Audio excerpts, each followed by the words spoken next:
Olá pessoal, tudo bem? Eu sou o Dr. Henriques e vim hoje falar-vos sobre a enxaqueca, tá? Então, a enxaqueca é um grupo de patologias, portanto, faz parte do grupo das patologias primárias, tá? Idiopáticas, porque nós temos dois tipos de doença, dois tipos de cefaleias, dor de cabeça. Temos o grupo das cefaleias primárias, que são idiopáticas, que são aquelas que não se identificou uma causa subjacente, e temos o grupo das cefaleias secundárias, que são aquelas em que tem uma causa subjacente. O paciente teve meningite, o paciente teve encefalite, o paciente teve tumor e tem dor de cabeça nesse contexto, tá?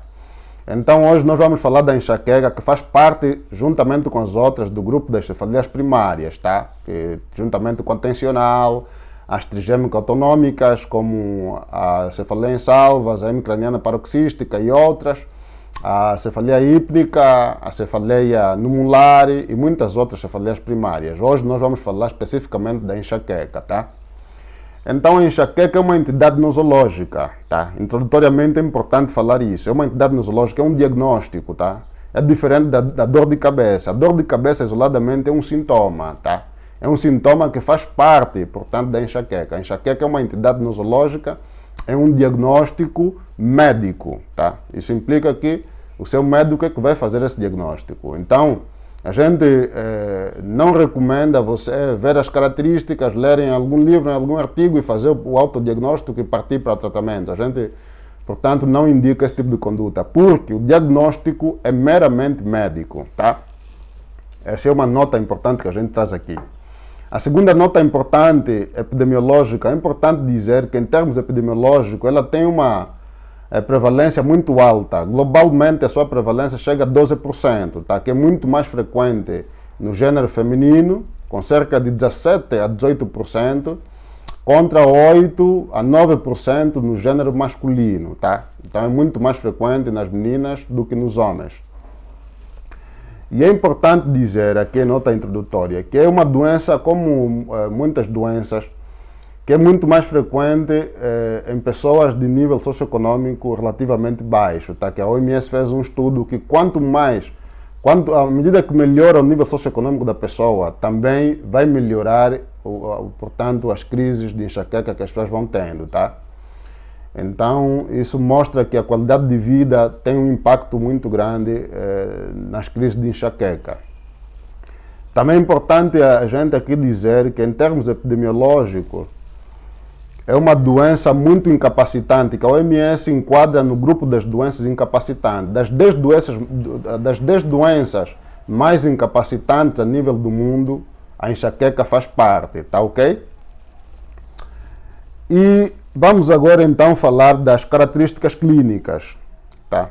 É uma cefaleia que normalmente é hemicraniana, tá? É unilateral, acontece numa das porções da cabeça, normalmente o mais frequente, mas pode generalizar-se, pode ser bilateral, pode ser holocraniana. É uma cefaleia que normalmente é pulsátil, tá? O paciente vai sentir como um latejar. É uma cefaleia que normalmente dura de 4 a 72 horas, tá? Em termos de duração. É uma cefaleia que agrava com o movimento, tá? Com a atividade física, seja qual for a ordem.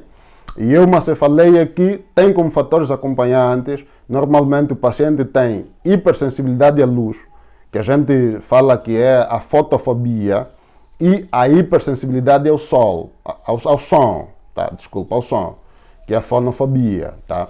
Então, normalmente o paciente, quando está com essa cefaleia, ela normalmente se resguarda, tá? Procura um quarto escuro e calmo. Também tem como fator acompanhante a osmofobia ou a olfatofobia, que é a hipersensibilidade aos odores. E normalmente é uma cefaleia que pode ter um começo gradual, mas a tendência é ir aumentando a gravidade, tá? E quando os pacientes têm, portanto, a crise mais forte, normalmente têm que parar o que estão a fazer, tá? Então é uma cefaleia muito incapacitante. Normalmente ela pode acontecer antes, durante ou depois da dor. O paciente pode ter um distúrbio neurológico que nós chamamos de aura, tá? Essa aura normalmente pode ser visual, que o paciente vê luzinhas, vê escotomas, distorção do campo visual. e em algumas formas mais complexas o paciente pode mesmo chegar a ter déjà vu ou jamais vu. Também pode ter a aura na forma sensitiva, que o paciente tem parestesias, tem câimbras, ou então motora mesmo, o paciente chega a ter hemiparesia, tá ok? Então, nós temos dois tipos de enxaquecas. Temos a enxaqueca clássica e temos a enxaqueca não clássica, tá? A enxaqueca clássica é aquela que, portanto, se acompanha de aura, tá? E a não clássica é aquela que não tem aura. Então, em termos didáticos, a gente costuma fazer a divisão das fases de enxaqueca, portanto, em 4 fases, tá? Então, a primeira fase, que é a fase premonitória, tá? A fase premonitória da migrânia, tá? Que são os pródromos, que é um conjunto de sinais e sintomas que o paciente sente na vigência da dor, antes de ter a dor. Normalmente de 5 minutos a 1 hora, antes de ter a dor propriamente dita, o paciente sente esse tipo de sintomas, que pode ser sintomas motor, o paciente pode ter rigidez nucal, o paciente pode ter depressão, fica mais ansioso, tem irritabilidade, tá? Então, normalmente o paciente já faz uma associação, ele já sabe, não, quando eu estiver nesse estado, no estado X ou no estado Y, normalmente eu vou ter a dor, tá? Então, é um prenúncio, é um anúncio da dor, tá? E nessa fase o paciente já pode tomar algumas condutas que é para prevenir que a dor não chegue a acontecer de facto. Então, a outra fase que a gente pode levantar aqui em termos didáticos é a fase da aura, tá? Que a gente já explicou, tá? Que a aura que é um distúrbio neurológico que acontece antes, no decorrer ou depois da dor. Depois temos a fase da dor propriamente dita, com as características que a gente já mencionou, que é a fase da dor propriamente dita. Depois temos a fase pós-drômica, tá? Que é a fase depois da dor. Então, nessa fase pós-drômica, normalmente o paciente também tem um conjunto de sintomas. Alguns chegam a ficar eufóricos, outros ficam deprimidos, outros ficam mais ansiosos. Pode ter uma paresia, tá? Que acontece depois da dor. Então, tanto o período premonitório como o período pós-drômico, eles são importantes, que é para a gente ajudar o médico na estratégia terapêutica da doença, tá? Por exemplo, se o seu pós-dromo é, por exemplo, depressão, tá? Só para dar um exemplo. Então, na terapia, a gente já vai ter em conta isso. A gente, se calhar, já vai entrar com antidepressivo, em vez de um beta-bloqueador, tá? Então, o tratamento da migrânia é muito estratégico, tá? Não é, a gente já vai ver mais lá para frente, não é só tomar remédio e você ir lá ver a lista de remédios e tomar, não é estratégico. A gente tem em conta as comorbidades, a idade do paciente, o pulso do paciente, a pressão, portanto, o seu condicionamento cardiovascular todo é avaliado, se você tem depressão ou não. Então a gente avalia tudo isso para a gente então entrar na estratégia terapêutica, tá? Então é importante também falar um pouco dos gatilhos. Os gatilhos da migrânia, que os gatilhos são aqueles que desencadeiam a migrânia, tá? Então alguns estão na literatura, alguns já foram estudados, mas outros não foram estudados. A gente no consultório recebe cada vez mais novidades de gatilhos, de pessoas que chegam a dizer, não, alguns alimentos, quando como uva, por exemplo, tenho dor de cabeça, quando tomo café, a cafeína, que já é muito conhecida, apesar do dilema da cafeína, né? Porque alguns dizem que a cafeína é gatilho, desencadeia dor para eles, mas alguns que estão viciados com a cafeína, então às vezes deixar de tomar o síndrome de abstinência é que leva à dor, tá? Então, para esse caso, o gatilho dele é não tomar café. Então temos atividade física, atividade sexual, ansiedade, discussão. Então, quando a pessoa tem altercação emocional, tem dor. Então os gatilhos são os mais variados. É importante também a identificação dos gatilhos, dos fatores de risco já na estratégia terapêutica. E falando já propriamente da terapêutica, nós temos duas formas de tratamento. Nós temos o tratamento agudo, que é o tratamento abortivo, tá? Que é aquele que o paciente toma na vigência da dor. Quando o paciente tem a dor, então ele vai tomar especificamente o remédio que é para tratar a dor, tá? Que é o abortivo, que a gente faz, tem vários grupos farmacológicos, tá? Temos os AINES, que são os anti-inflamatórios não esteroides, acetaminofene, temos as ergotaminas, temos os triptanos, que normalmente são usados de forma combinada ou isolada, oral ou endovenosa, a depender da necessidade do momento, que é só para abortar a dor no momento, tá? Depois, então, temos o tratamento profilático. O tratamento profilático, né, o tratamento que é profilático, é preventivo, é para o indivíduo não ter dor, que é o tratamento mesmo. Então, esse aqui é feito de várias estratégias, tá? Então, temos mudança do estilo de vida, identificação e prevenção dos gatilhos. Depois temos o tratamento medicamentoso, que é o farmacológico. Temos a neuroestimulação. Temos a terapia cognitiva comportamental. Então, todas essas abordagens fazem parte do tratamento profilático da migrânia, tá? Então, muita gente só parte para o remédio. É importante dizer que existe uma estratégia toda completa, tá? O remédio é só parte da estratégia. Então, tendo falado isso, quero fazer algumas recomendações já para terminar. Então, uma recomendação primeiro aos nossos colegas médicos, tá, que tratam esses pacientes. É importante dizer que nós médicos somos tentados. Quando o paciente vem, partir já para o remédio, partir para o farmacológico, né? Eu também já caí nessa rasteira. E até mesmo o cara, quando vai estudar o tema, ele só estuda na parte dos fármacos. É importante de considerar, eu recomendo aqui os médicos, a considerarem as outras formas de tratamento da doença, colegas, tá?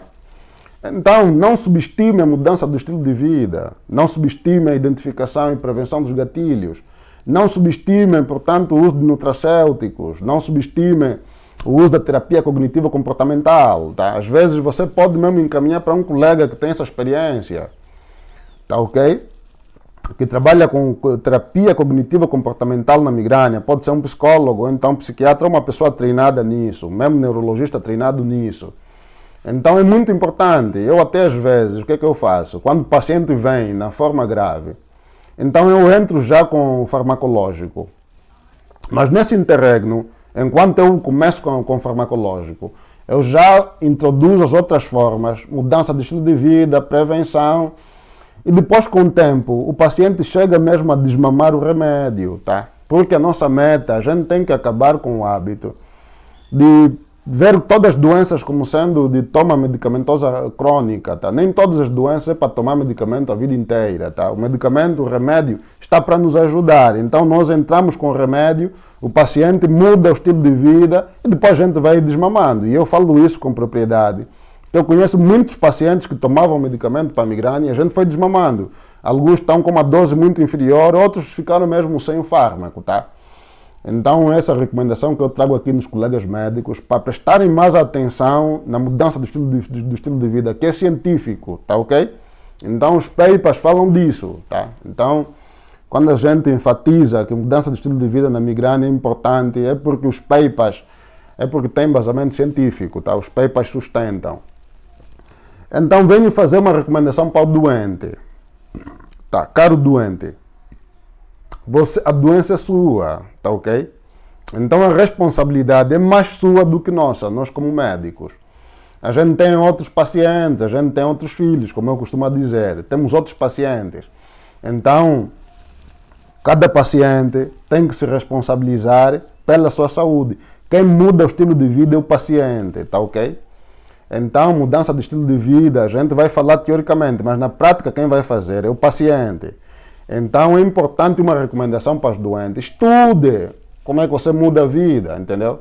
Estude sobre alimentações, estude sobre repouso, entendeu? Como é que você repousa, o número de horas que você deve repousar, como é que você deve repousar. Eu tenho vídeos que falam sobre isso, tenho livros, o Instagram também a gente posta isso. Então, você deve se engajar, o engajamento fundamental deve ser seu na qualidade de doente, tá? Então, transformar-se em leitor, tá? E eu vou trazer aqui alguns livros que vão te ajudar, portanto, nessa empreitada, nessa jornada de mudança do estilo de vida. Temos aqui este livro aqui, que é Dr. Laí Ribeiro, que é o Coração Anti-Infarte, que ele vai te ajudar no condicionamento cardiovascular, tá? Então, porque a OMS, ela advoga que tem muitos estudos, até não digo a OMS, tem muitos estudos que fizeram ressonância funcional em pacientes no pós-crise, no período pós-drômico, e verificou-se que esses pacientes têm diminuição da irrigação no cérebro, portanto na vigência de pós-dor, período pós-drômico. E eles, portanto, correlacionam essa diminuição do fluxo com os diversos sintomas que acontecem no pós-drômico, tá? Então, para dizer que o condicionamento cardiovascular é muito importante, portanto, no tratamento da migrânia. Este livro também ajuda nesse mesmo sentido, no condicionamento cardiovascular. Muitos nutracêuticos que são indicados cientificamente no tratamento da migrânia estão aqui neste livro aqui. Então, depois de você ler e aplicar as técnicas, isso vai te ajudar nessa empreitada da luta contra a enxaqueca. Temos esse livro aqui, que é sobre saúde, saúde de aço, fundamentos para uma verdadeira saúde. Este livro aqui vai trazer muitos inputs, tá? No condicionamento físico, o condicionamento mental, o condicionamento espiritual. Então, são livros que quando você ler, de certeza que você vai aprender muito. Coisas que você aplicando na sua vida vão te ajudar nessa empreitada. Temos este livro aqui, que é o livro do campeão, que eu digo. Então este livro aqui é importante, que vai te ajudar bastante, portanto, na sociabilização, na gestão social da vida do dia a dia, o seu emprego, a gestão do trabalho, a ansiedade entre os colegas. Então este livro aqui tem técnicas de como você faz, que é para dar uma condução na sua vida mais eloquente, que vai permitir você se livrar da migrânia, tá? A longo prazo, tá? Temos por último este livro aqui, que é um livro que, apesar de estar escrito, portanto, um livro sobre depressão, porque estou deprimido, visão de um neurologista, depressão, uma nova abordagem, apesar de ser escrito para pessoas com depressão, mas ele vai ajuda qualquer pessoa a melhorar o seu estado de humor, tá? A melhorar a gestão mental, tá? Que muitas vezes pacientes com depressão, paciente com enxaqueca, desculpa, tem depressão no pós-dromo ou então período premonitório, muitas vezes, ou então o gatilho é a depressão. Às vezes você só controlar a depressão de uma forma efetiva, você já tem um grande passo para se livrar da doença, e até muitas vezes sem precisar mais do farmacológico, tá? Então é muito importante a leitura desses livros. Nesse livro especificamente, por exemplo, aqui fala-se de uma forma geral 3 técnicas de terapia cognitivo-comportamental, que são técnicas que o seu médico, psiquiatra, psicólogo ou neurologista, ele indicaria. Então, às vezes, você quando já leu esse livro, só vai no médico já discutir as viabilidades de utilização ou não, tá? Então, você ajuda-se bastante. E por último, só uma parte aqui, muita gente fala, não, a saúde é cara, os livros são caros, a alimentação é cara. Eu gostaria de dizer que não, tá? Caro é ficar doente, caro é estar na UTI, tá? Caro é deixar de trabalhar pela incapacidade da migrânia, que a enxaqueca causa, tá? A saúde nunca foi cara, ela até é trabalhosa, ela exige investimento de tempo, dinheiro e engajamento, mas a longo prazo chega a ser muito mais barato do que ficar doente, tá? Terminando com uma frase do Dr. Lair Ribeiro: se não cuidares da sua doença hoje, um dia você terá de arranjar tempo para cuidar da sua doença. Até mais, até os próximos vídeos.